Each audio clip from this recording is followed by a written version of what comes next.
Hey you guys, Dismal coming at you again, bringing you another deck profile. Today, I'm going to bring you Artifact Harpies. This is my variant of Harpies that I've been working on for a while, and it's not completely done yet, but it's in its finishing stages, if you want to put it that way. So, let me go ahead and bust right into the deck profile, using one Rescue Rabbit and 3 of the normal Harpie ladies. Yeah, I like it a lot because Rescue Rabbit is such a strong first turn play. To have one in your hand, it's ridiculous. And these Harpie ladies also get underneath of like Bottomless Trap Hole and stuff, so having a lower attack is sometimes better. I choose to run these over top of the Harpie Lady number 1s because yes, they nerf them, but they're a 1600 beater when they come out, so they can get bottomless. Using 2 Harpists, she's your searcher. She gets you your 1400 or 1500 or less attack Harpies to your hand. Well,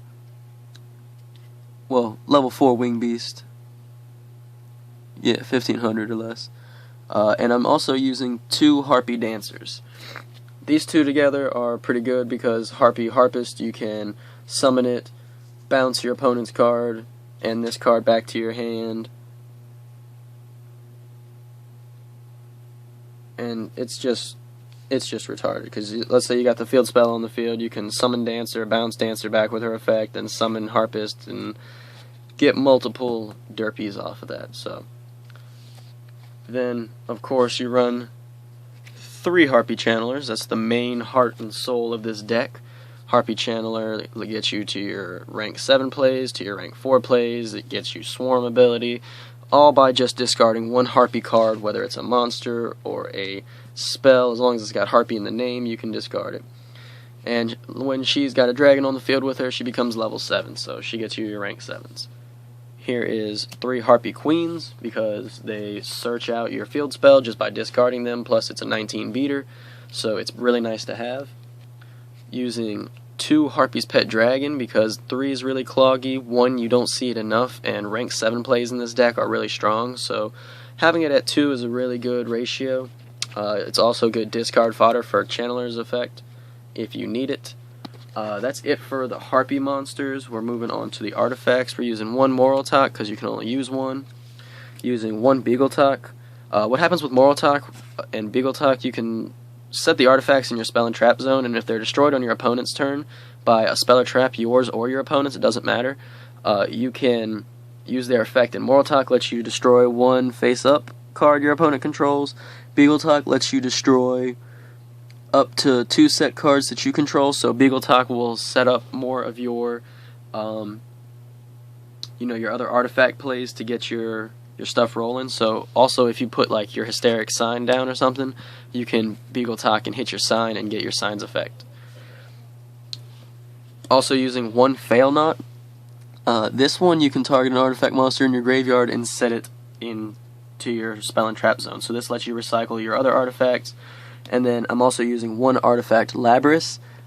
It pretty much gets to just get special summoned from your hand if you have an artifact monster that gets destroyed, card that gets destroyed and sent to the graveyard during your opponent's turn.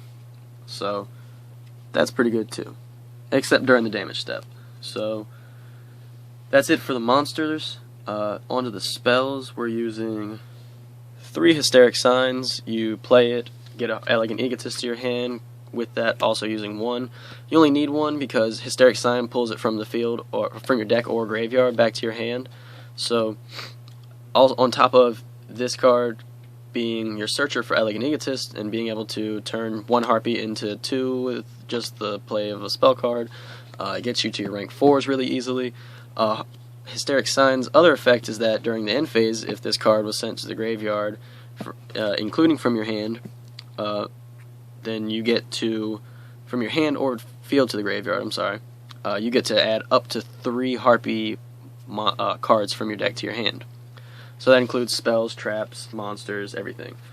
I'm using 2 of Harpie's Hunting Ground. I'm thinking I'm probably going to put it back to 3 pretty soon, but I had no space for it right now. I'd have to find what I'd take out for a 3rd one, because This is going to be really good against pendulums. Harpies swarming when your opponent's setting up their pendulum zone.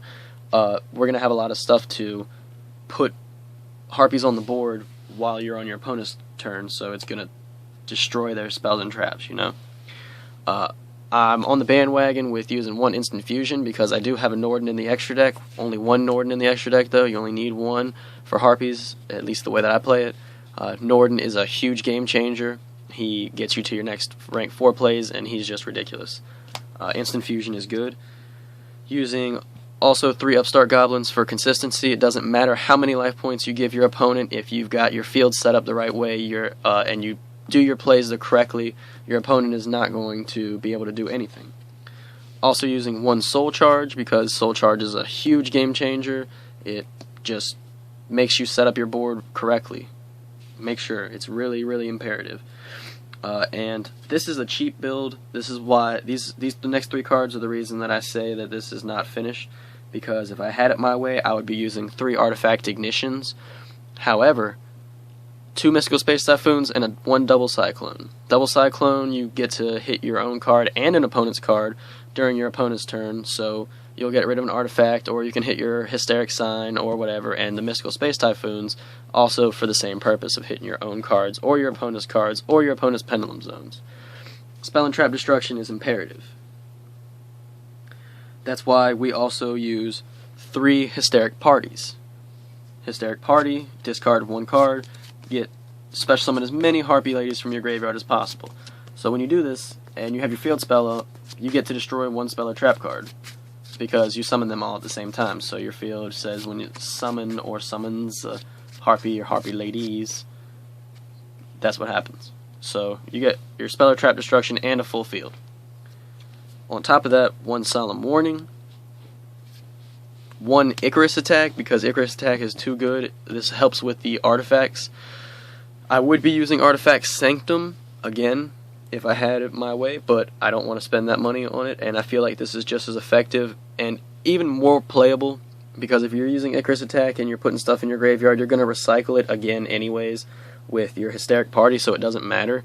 And Icarus Attack is really, really, really, really good because you can get rid of 2 cards your opponent controls or 2 cards on your side of the field. So it doesn't matter. So you can get rid of your artifacts and get your effects off. And the last card to round off the traps is Magical Hats. I play the Magical Hats variant. I love it. Love putting down a Hysteric Party or having someone attack into a Harpist, and I'll put down Hysteric Sign and I don't know, a couple of another random spell card or whatever. Doesn't matter, because at the end phase they're all gone and I get my effect and get to replenish my hand. So that's it for the traps. That's it for the main deck. It's 40 cards. Moving on to the extra deck, it's pretty standard. I'm using 2 Lightning Chidoris. When it's special summoned or XYZ summoned, you get to target a set card your opponent controls and return it to the bottom of the deck. Then you can detach an XYZ material and pick another face-up card your opponent controls and put it on top of the deck. So that's really good, and the fact that you can do that on your first turn or second turn with Rescue Rabbit and Harpie Ladies, really, really, really good. 1 Harpie's Pet Phantasmal Dragon. While it has XYZ materials, it cannot be no Harpie monsters can be targeted by effects or attacks. And during each of the end phases, you have to detach an XYZ material from it, and he can attack your opponent directly. So that's 3 turns, basically, while he's got materials that he can hit your opponent directly. So that's 6,000 damage.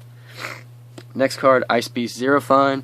Detach an XYZ material and negate the effects of all face-up cards your opponent controls, and it gains 300 attack for each face-up card currently on the field, including yours.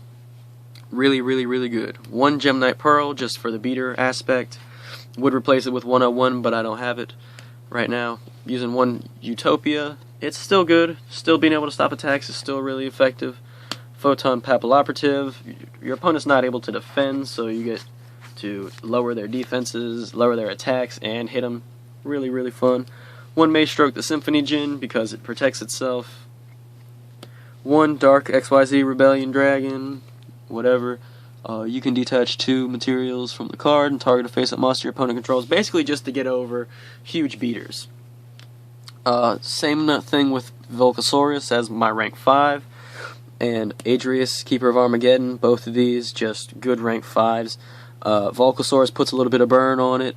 Adrius just destroys it. And for the rank 7s, a Big Eye, Dracossack, Master of Blades. Take your opponent's monster, make tokens, can't be affected. And of course, to round it off, 1 Norden. So I hope you guys like this video. If you have any questions or comments about the deck, or would like to see more, like the video, comment, rate, subscribe, and I appreciate the support, and I will see you guys next time.